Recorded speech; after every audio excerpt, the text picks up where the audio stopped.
Thank you all for tuning into Big Mama Story Time. Story Time! Don't forget to like, subscribe, comment to my page. Here we go. Hi guys, thank you all for tuning in to Big Mama Story Time today. Today I will be reading to you guys a Disney Princess Happily Ever After stories. All right guys, let's get into this. Today I will be reading Alice in Wonderland, Alice's Tea Party. Okay? Now I don't really watch Alice in Wonderland, okay?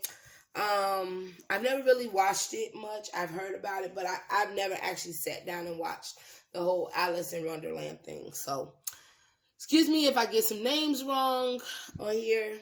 All right, let's get into this. Probably don't. I don't know how hard the names is. Alice was sitting in a tree with her cat, Dina, I'm gonna say Dina. Dina listening to her sister reading a book out loud. Actually, Alice wasn't really listening. She was busy making a daisy chain and playing with Dina. Suddenly, a white rabbit hurried by looking at his pocket watch and yelled, I'm late. No time to say hello. Goodbye, I'm late.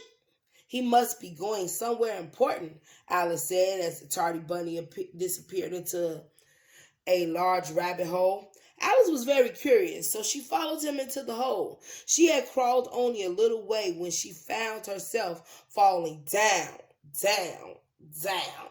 She landed in a strange place with magic mushrooms, talking flowers, and some very unusual creatures. And the place was Wonderland. I know, because I'll be wondering what land I'm in. Like, talking rabbits. Okay.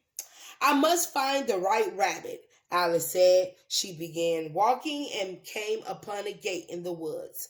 Behind the gate was a large house with a thatched roof. Alice stepped through the gate and saw a long table. The table was set with all kinds of teapots, cups, and saucers. The teapots were whistling a merry tune, and they were dancing too. Alice's eyes opened wide. Then she heard voices singing a very strange little song about birthdays. Birthdays, okay. Suddenly, Alice noticed a gentleman wearing a tall green hat. He was the Mad Hatter. And next to him, wearing a red jacket, was the March Hare. Alice was very thirsty, so she decided to sit down. Alice, you just sitting down with strangers, huh? The Mad Hatter, and his name is Mad Hatter, the Mad Hatter and the March Hare continued to sing. When the song ended, Alice clapped. No, no, no, cried the Mad Hatter, just noticing Alex. Alice, you can't sit there. It's rude to sit down without being invited. Well, that is so true, guys. That is true.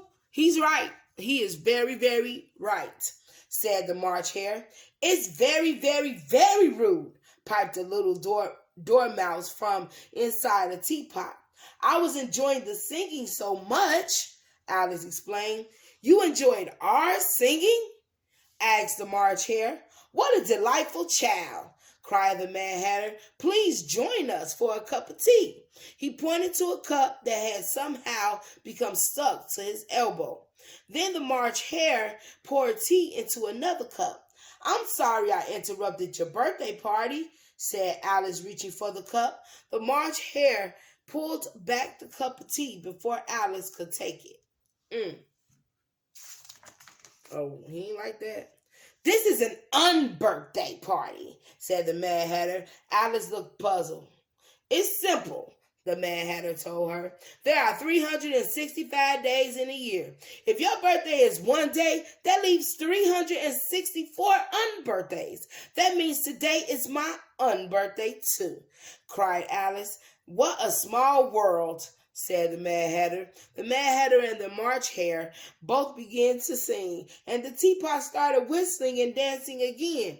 When they had finished, the Mad Hatter pulled a cake out from under his hat. For you, he said to Alice. Now make a wish and blow out your candle. Alice wished that she would find the white rabbit, then blew out the candle. The cake sailed off the table like a rocket and exploded into fireworks. Kaboom! Now, is there any way we can help you?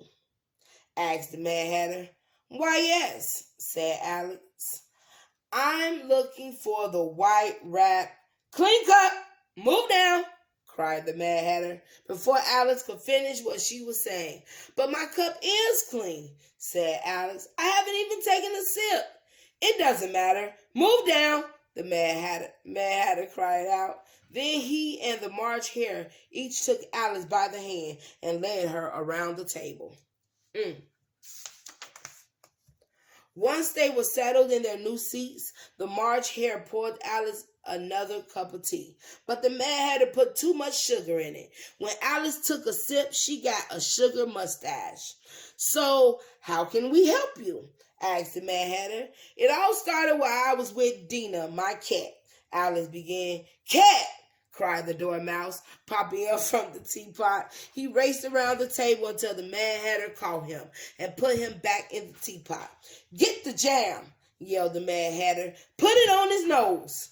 As Alice spread jam on the mouse's nose, the March Hare handed her another cup of tea.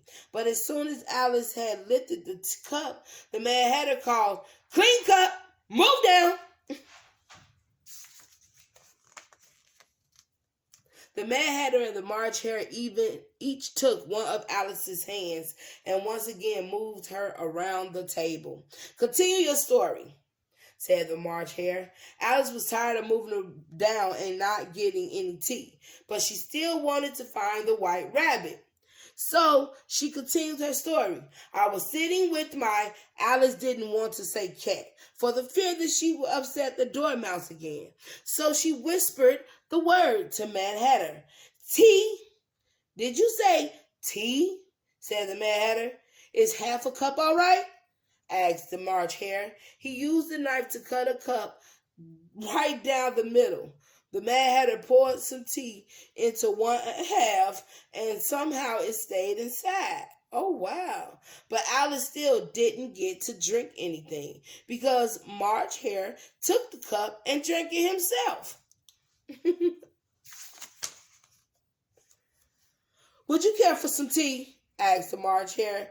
Yes, said Alice, but, well, if you don't care for tea, the Mad Hatter said, you could at least make polite conversation. I have been trying, said Alice. I'm trying to ask about the white... Wait, I have an idea, interrupted the March Hare. Let's change the subject. Okay. I get why. Okay.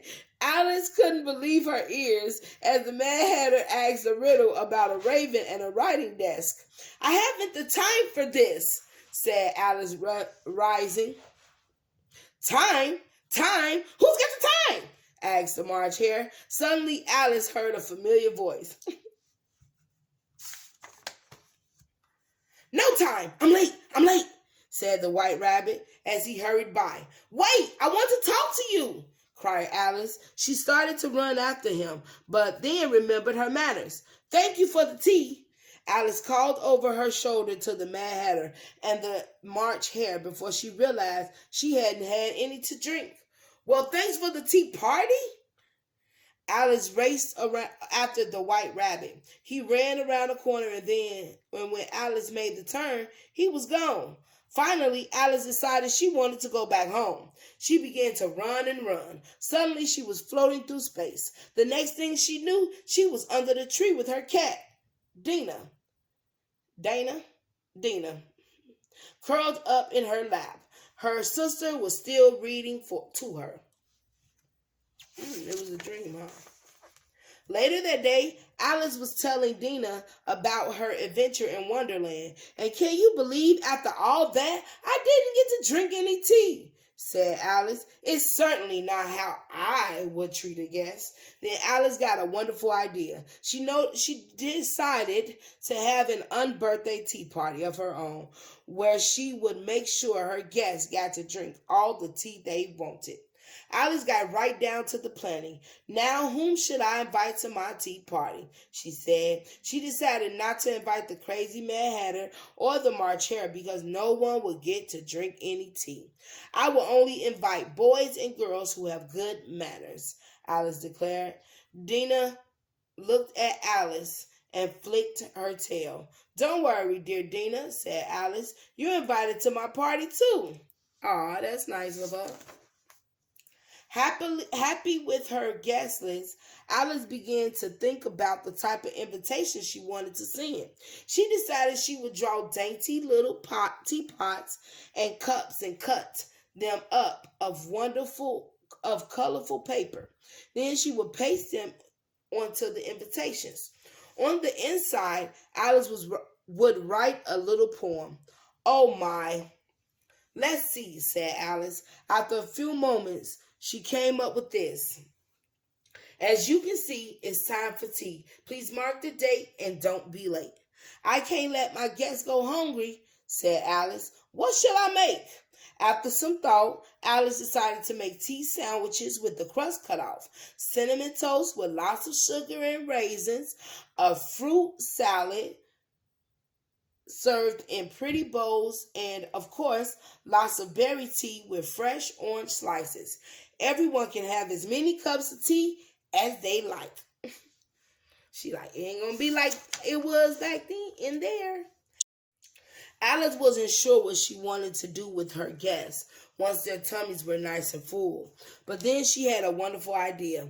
A party without games wouldn't be much fun at all, said Alice. First, they play hide and seek, then ring around the rosy, and finally Alice's favorite game, musical chairs. Alice just knew it would be so much fun. When all the delicious food was eaten and all the games played, it would be time for her guests to leave. Alice imagined herself saying goodbye to her friends. She would curtsy and thank them dearly for coming to her tea party. And of course, her friends would thank her for having such a fantastic party. Suddenly, Alice gave a great big yawn. All this planning was certainly making her feel very sleepy. She closed her eyes and in no time she was fast asleep, happily dreaming about the wonderful tea party she was going to have. All right, guys, that is the end of Alice in Wonderland.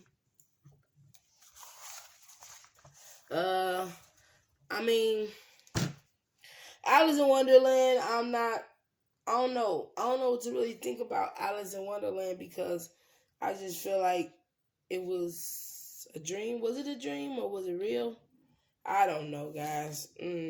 But anyways, thank you all for tuning in to Big Mama Story Time. I didn't really find that too interesting. The only part I liked it was the Mad Hatter part. That was funny. But I thank you guys for tuning in to Big Mama Story Time. Please don't forget to like, share, comment, and subscribe to my page if you haven't done so already. All right, guys. Thank you. Bye.